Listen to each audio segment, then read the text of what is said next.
অনুকূল করবে তার নাই কহুল। এটা কোন অনুকূলের কথা বলেছে?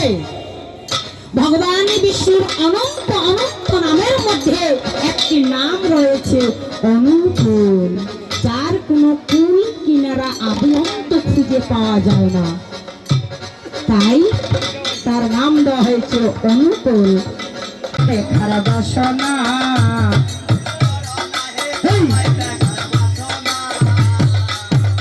এবার জাগ দিয়ে শেষে কথা বলতে রেখে যাই, এই জায়গায় কিছু কথা ধরিয়া গেছে ভাই, এই জায়গাতে কিছু কথা আমায় ধরিয়া গেল, বরাবরে চলিবে বুঝিয়া গিবে ভালো, বরাবরে চলিবে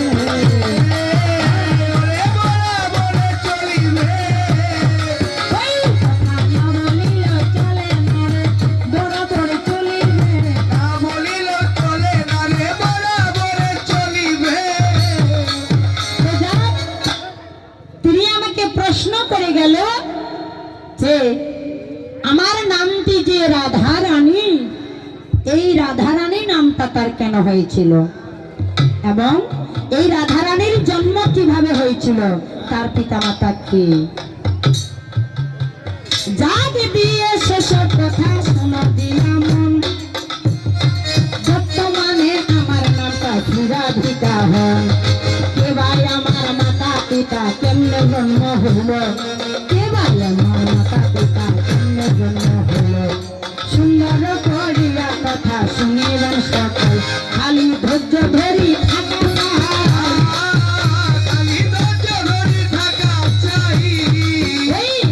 বসে বসে শুনবেন সবাই, ধৈর্য ধরি থাকা চাই, বসে শুনবে সবাই, ধৈর্য ধরে থাকা চাই। বিশ্বভানু নামে এক রাজা ছিল, বিশ্বভানু নামে এক রাজা ভাইরা ছিল, তার স্ত্রীর নামে এবার কীর্তিদারা ছিল। বিশ্বভানু বিশ্বভানু রাজার স্ত্রীর নাম ছিল কীর্তিদা। এই কীর্তিদা কি করেছিলেন? সখীগণ নিয়া তিনি কি করেছে ধন, যমুনাতে স্নান করিতে যায় যে কেমন, যমুনাতে স্নান করিতে যখন চলিয়া যায়,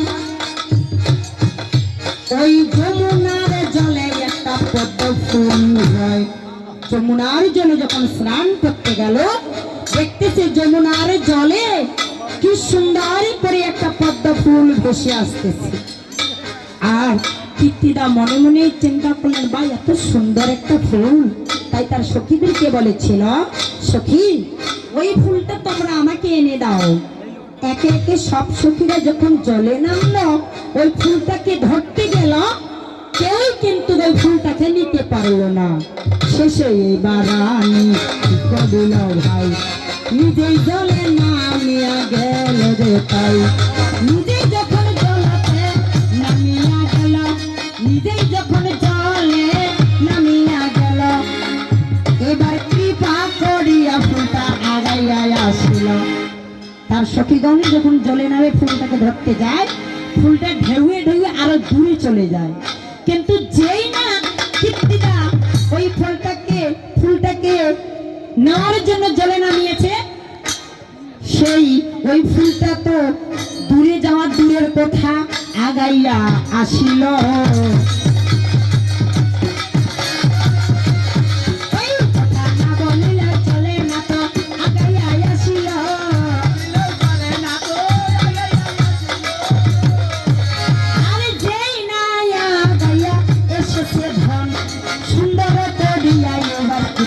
কেমন সুন্দর করিয়া এবার কি করিল ভাই, সুন্দর করিয়া এবার কি করিল ভাই, ওই ফুলটাকে হাতের মধ্যে নিল যে তাই, হাতের মধ্যে নিয়ে এইবার দেখিতে লাগিল, হাতের মধ্যে নিয়ে এইবার দেখিতে লাগিল, এমন একটা আশঙ্কাতে জিনিস দেখা গেল। ওই ফুলের মধ্যে কি সুন্দর করে একটা ফুলের যে কলিটা আছে, মাঝখানটা যে আছে, ওই ফুলের মাঝখানতে মানুষের মতো মুখ দেখতে পাচ্ছি, মানে মানুষের মতো আকৃতি। এই মানুষের মতো আকৃতি দেখতে পেয়ে এবার কি করলেন কীর্তিদা, তার স্বামীর কাছে দিয়ে দিল যে এত সুন্দর একটা ফুল পেয়েছি। তার স্বামীকে যখন দিয়ে দিল, এবার তার স্বামী রাজ্যের মধ্যে ধলাই দিয়ে দিলেন যে আমার স্ত্রী গর্ভবতী আছে, আমার স্ত্রীর পেটে সন্তান আছে। এভাবে 10 দিন যখন হয়ে গেল, 10 মাস 10 দিন যখন হয়ে গেল, ওই ফুলটাকে নিয়ে কি করেছিলেন, সোনার থালায় করে জল ভরিয়ে মন্দির ঘরে রেখে দিল। আর এই যখনই মন্দির ঘরে রেখে দিল, স্বামী স্ত্রী দুজনেই ওই ফুলটার কাছে গিয়ে আরাধনা করে, হে গোবিন্দ, হে প্রভু দয়াময়, এই ফুল থেকে যদি মানুষের সৃষ্টি হয়, এই ফুল থেকে যেন আমার একটা কন্যার সৃষ্টি হয়ে যায়। যখন ওই ফুল থেকে একটি কন্যার সৃষ্টি হয়ে গেল, সেই কন্যাটির নাম রেখে দিল, আহারে, এই কন্যাটিকে আমরা কত আরাধনা করে পেলাম। স্বামী স্ত্রী দুজনেই নিত্যদিনে ওই মন্দির ঘরে গিয়ে এক মন এক চিত্তে ভগবানের কাছে প্রার্থনা করি, ভগবানের কাছে আরাধনা করি। এই যে স্বামী স্ত্রী দুজনেই আরাধনা করেছিলেন বিধায় সেই ফুল থেকে জন্ম নেওয়া কন্যাটির নাম রেখে দিল রাধা। কথা বোঝা যাচ্ছে? এই জন্য সেই ফুলটার কন্যাটার নাম রাখা হলো রাধা। শুধু রাধা মানে যে নারী, নারীরা একটা মেয়ে মানুষে যে রাধা হতে পারে এটা এমন কোনো কথা নয়। রাধা যিনারা এখানে নারীও নয় পুরুষও নয়, নারীকেও বলা যাবে পুরুষকেও বলা যাবে। যারাই ভগবানের কাছে আরাধনা করেন ভগবান তাকেই রাধা বলে আখ্যায়িত করেছেন। হরি বল, হরি বল, হরি বল, হরি বল। তাই রাধা আজকে আমার নামটা রেখে দিল রাধা। আর যেই ব্যক্তি এই রাধা রাধা নামটা উচ্চারণ করতে গিয়ে কি করতে হয়, রয়াকারে রা, ভয়াকারে ধা, র, যেই ব্যক্তি এই র উচ্চারণ করে, উচ্চারণ করলে পরে মায়ের গর্ভাজিত তাপ থেকে মুক্তি পায়। রয়ের পিছনে যে আকারটা আছে, ওই আকারটা উচ্চারণ করলে প্রতি জন্মাজিত তাপ থেকে মুক্তি পাওয়া যায়। আর ধ উচ্চারণ করলে আয়ুর বৃদ্ধি হয়, ভগবানের দিকে ধাবিত হওয়া যায়। তো তার জন্য এই শ্রীকৃষ্ণ যশোদার দুলাল সদা সর্বক্ষণ শুধু রাধার নাম জপ করে, রাধার গুণ কীর্তন করে, রাধাকেই তিনি এক মন এক চিত্তে তার চরণ সেবা করে। হরি বল, হরি বল, হরি বল।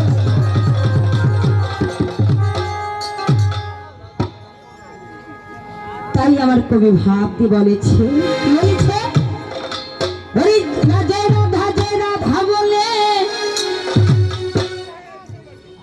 ডাকরি বদন ভরে, ডাকরি মন তুমি সকাল সাজে, প্রেমের ডঙ্কা বাজাও রে মন আমার, জয় রাধা জয় রাধা, জয় রাধা রাধা বলে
নবদ্বীপে তোমাকে আর আসিতে হবে না।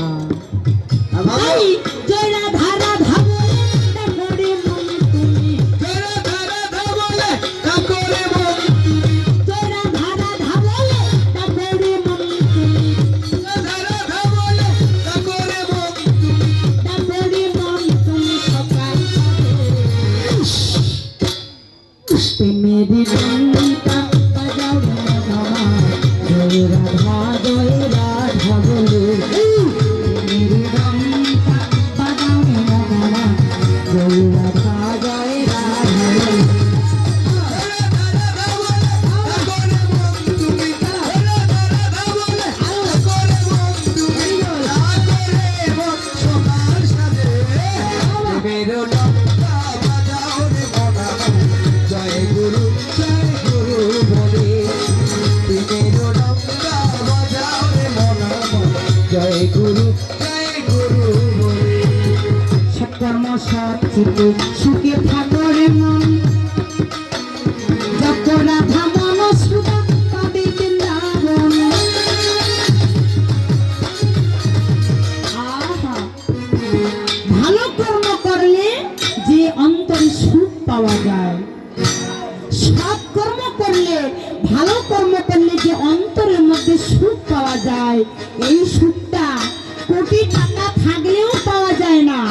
এই সুখটা অট্টালিকার উপরে যদি বাসা বেঁধে কেউ থাকে তবুও সে সুখ পাবে না। তাই বলছে সৎ কর্ম সৎ চিত্তে সুখী থাকরে মন, যত রাধা মন সুধা পাবে বৃন্দাবন।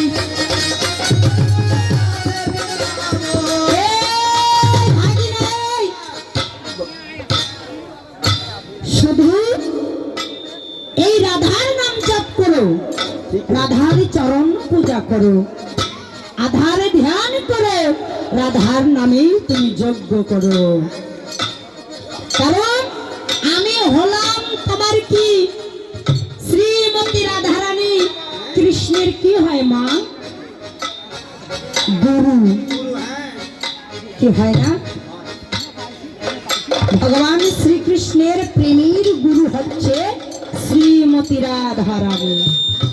তাই এই গুরুকে ভজনা করলে তোমাকে এই ভব সাগর মাঝে আর আসতে হবে না। তাই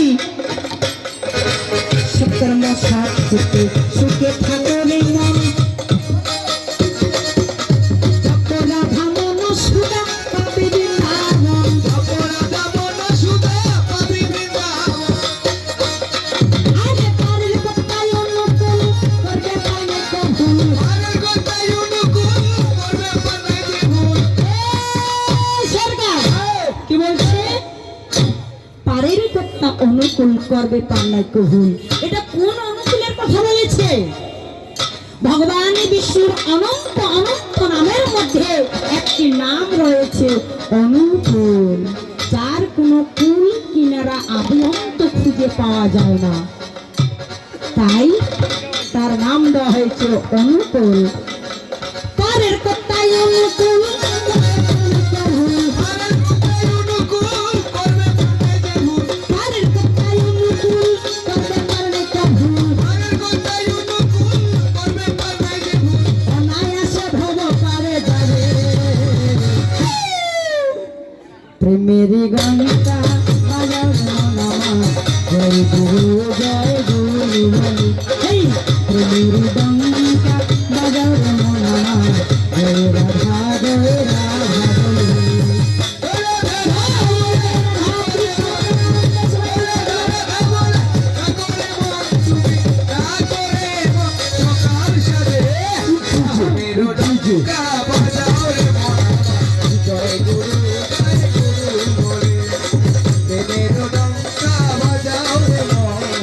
বালিকা খুব ঠকি আছে, বালিকা খুব ঠকি আছে। শুধু রাধা রাধা বলো,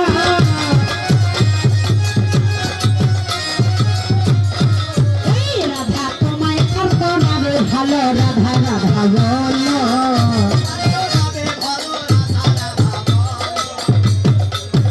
তাই শোনা শোনা না জানানি শুনো দিয়া মন, সতী যেটা ওনার প্রশ্ন ছিল কেমন, তাই না? এটাই তো প্রশ্ন ছিল, শ্রীমতী রাধারানীর কেমন করে জন্ম হয়েছিল এবং রাধা নামটা তার কেন হলো। বুঝতে পারছেন তো আপনারা নাকি? এইবার আমি একটা দিয়া যাব ভাই, এবার সুন্দর করে প্রশ্ন একটি দিয়া যাব তাই।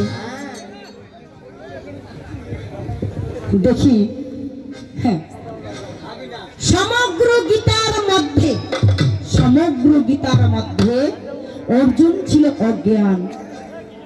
অর্জুনকে ভগবান শ্রীকৃষ্ণ বুঝার চেষ্টা করতেছে, অথচ বুঝে না।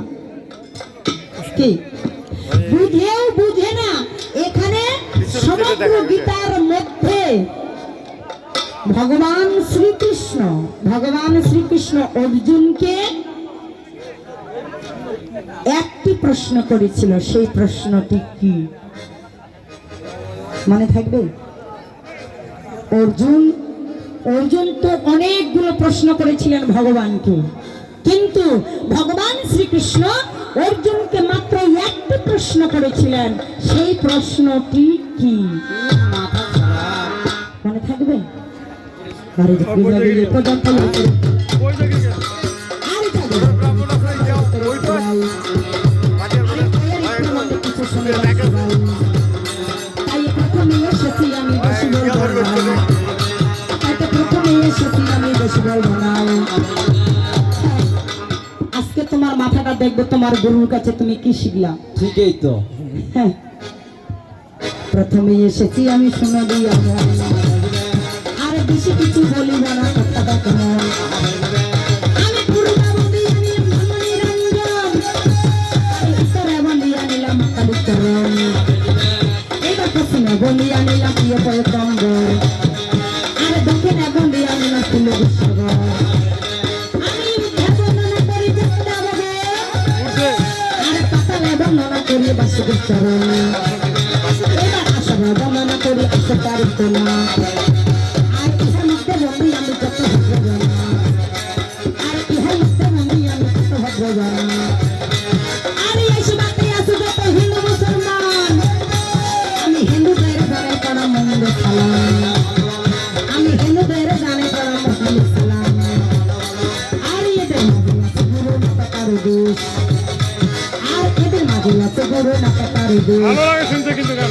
আর উনি আমার গুরু বটে, আমি কারো শেষ, আর গুরু হইয়াছে পদে যদি মারে ভাই, আর গুরু হইয়াছে পদে যদি মারে ভাই, আর দাদা তারে বাদরে গধনে তার নাও, গুরুরা শিশু কাছে খাও মারে। গধনে তার নাও, আরে জানি জানি পর্যন্ত চার চার ধারে, আরে জানি জানি পর্যন্ত চার চার ধারে,